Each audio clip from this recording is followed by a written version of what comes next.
We all wanted a queen who could summon a dragon like Dragon Ball Z, except that dragon for some reason is the Pokemon Gyarados. I knew Jinhsi was going to be really fun to play when she showed us a glimpse of her kit when she was saving us from Scar, but I didn't know she was going to be this much fun. WTF Mikey here, and today I'm going to show you how to build our Magistrate Queen Jinhsi. Okay guys, so starting off with Jinhsi's Resident skill, Trailing Lights of Eons, dash forward and perform consecutive strikes that inflict spectral damage. Overflowing Radiance, after Jinhsi uses basic attack 4 times or not while in Incarnation. Intro skill Luong's Hollow and alternative Resonant skill Overflowing Radiance is available within 5 seconds. Resonant skill Overflowing Radiance inflicts spectral damage and sends Jinhsi into Incarnation can be cast while in mid-air as well. So to put it in more simpler terms, when you use your basic attack, which is your light attack 4 times, while not having your skill activated, it basically changes your skill and then you can activate a different skill which puts you airborne, which is kind of where you want to be while using Jinhsi. And basically once that second skill is activated, you get a new set of attacks that you want to combo your enemy into. To put it simply, you have a skill that you can always activate it while Jinhsi's on the ground before using 4 basic attacks, but once comboing your enemy into 4 basic attacks, she gets a new activated skill which puts her airborne, then gives her a new set of 4 basic attacks while being airborne, which gives her 2 different movesets in total. That is so freaking cool, am I right? Next up we have the Forte circuit, which is basically giving you a rundown about what I just explained. Incarnation is the first skill that activates after you do 4 basic attacks, which without the complication means that you are currently airborne. While being airborne, your moveset in midair is similar to when you are on the ground, being able to use heavy attacks, dodge, and use basic attacks at the same time. And yes, of course, while you are in airborne mode or Incarnation mode, your Resonant skill gets replaced with Illuminous Epiphany, which after doing your airborne 4 basic attacks, you just summon Gyarados to do a Water Dragon Cannon attack, or without the Pokemon references, your Resonant skill. Your Jinhsi may be dealing weak damage, and here's why. The Incandescent stacks is the answer. Let me explain. The skill Eras in Unity, which is always activated at all times throughout your team, whenever a teammate deals attribute damage every 3 seconds, 1 stack will be added, and when you use coordinated attacks, Jinhsi will gain 2 extra stacks. However, keep in mind this is when the elements of your teammates are completely different than Jinhsi's. For example, if you're using Verena, who is a spectral element, you can only gain a total of 3 stacks instead of 4 because Jinhsi and her are both spectral. Well, if you use a Resonator like Vaja, for example, you can get a total of 4 stacks, increasing your damage multiplier faster. So, to put it in simpler terms, using intro, outro, and resonant skills across your team will increase Jinhsi's attack damage significantly up to 50 stacks. So, mastering all Resonators rotations are very important for Jinhsi. Now, if you want this process to be a little bit better, instead of waiting 3 seconds for a stack, when you activate Jinhsi's outro skill, the 3 seconds will turn into 1 second, making this process even more faster and OP.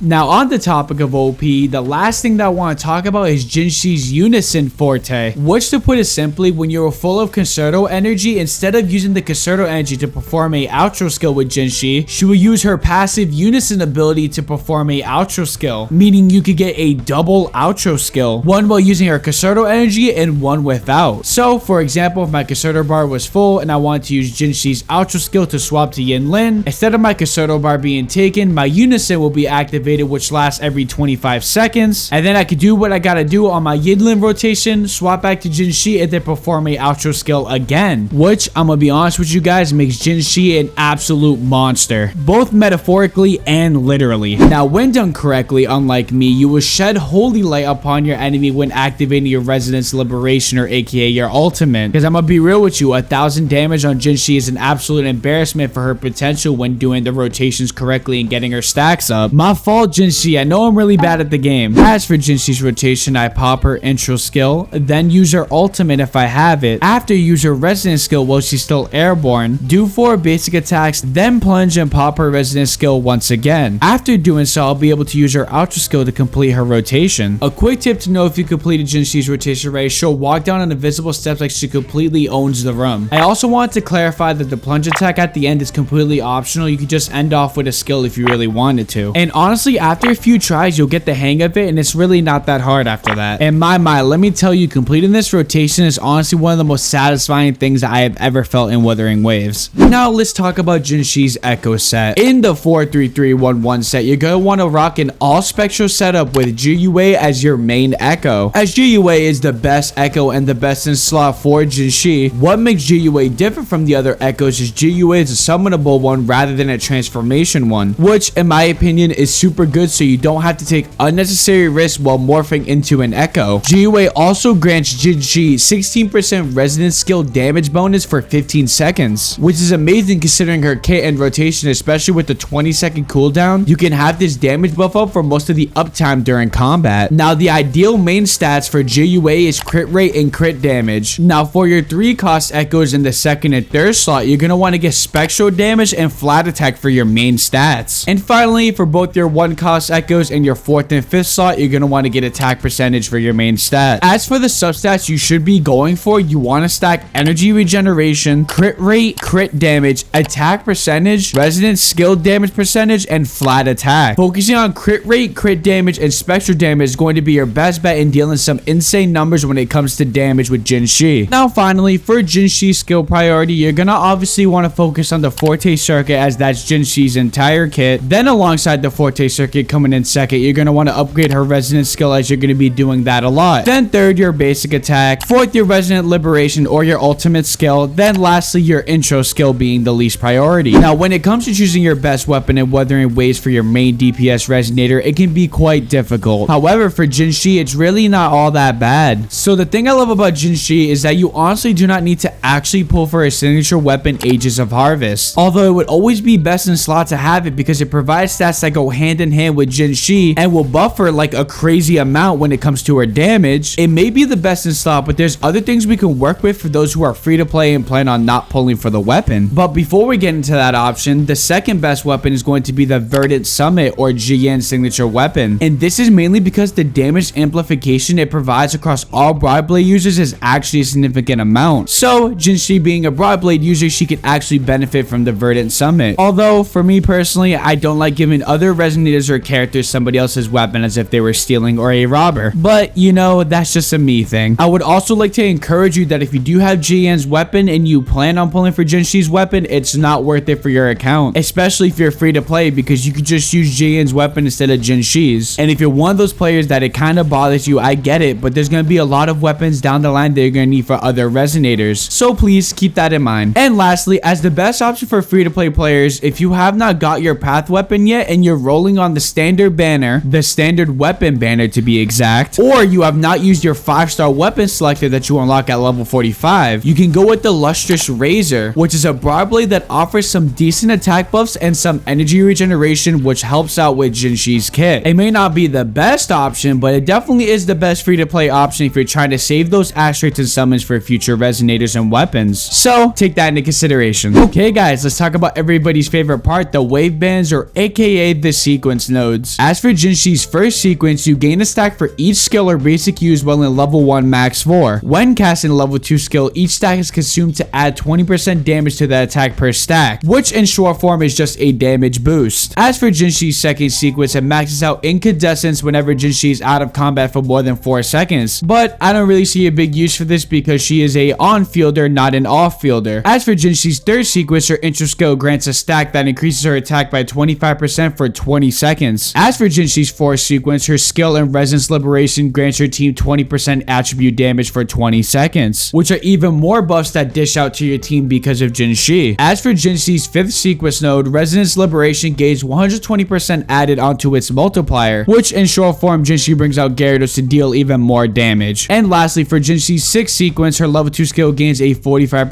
multiplayer bonus, and the damage increase from consuming incandescence is also increased by 45%, basically making her twice as strong. As for your teams in your second slot, if you have Yinlin, she's going to be your best hybrid option as far as any resonator goes. Yinlin takes little to no field time as long as you don't get distracted by her. Also, Yinlin, as opposed to Jinhsi, provides massive damage while off the field. And lastly, Yinlin's outro skill buffs Jinhsi in a positive way. If you do not have Yinlin, Yanwu would be your next option for a hybrid, as he is obtainable through free to play and helps Jinhsi build stacks. Also, as one of the easiest resonators to play in the game, his learning curve is not hard and can assist you in learning Jinhsi. And as for our third slot, our best in slot is going to be our go-to resonator for our support role. That character is going to be Verena. Although Verena sets back Jinhsi's stacks, Verena is just too strong of a support to not use with their damage amplifications. And she's easy to play, so you can focus on Jinhsi's rotation. Also, sometimes Jinhsi can be left vulnerable at times, especially while you're learning her in the early stages. So Varina's off the field buffs will come in handy as far as heals and damage goes. And if you don't have Varina, you can always use your free-to-play option Baija, as she will work as a replacement for Varina, although she's not as strong. And as a wild card for your third slot, you could use Jiangxing. Jiangxing's useful in the fact that she could gather Tacit Discords easily and also provide ultimate or resonance liberation buffs, and also provides your other resonators with shields. Now the real question is Jinhsi as a resonator worth it for your main DPS slot? All in all, I think Jinhsi is worth it if you do not have a strong main DPS that isn't Rover or somebody that you want on the standard banner. I feel as if Jinhsi is an absolutely must-have. She's easy to build around with free-to-play options for both resonators and weapons, and the most important part is she's actually super fun being able to control what kind of combos you want, whether you want to be airborne or on the ground. Also, the fact you can pop ultimate mid-air is super crazy as well. I also love how she gets a double animation, one for when you finish your airborne basic attacks to summon Gyarados for a quick finish, and one for when you pop your ultimate or your resonator's liberation. And as for echoes, not worrying about having to morph into an echo is super huge for players who struggle with their echo rotation. That is the full breakdown on Jinhsi. Honestly, I really enjoyed making this video for you guys. And if you learned something new, smash the subscribe button down below so you can find your way back to my channel. Join the Discord community as well. There's lots of cool gacha related chats in here and an amazing community. Link will be in the description of this video. That's all. Thanks for watching. Peace.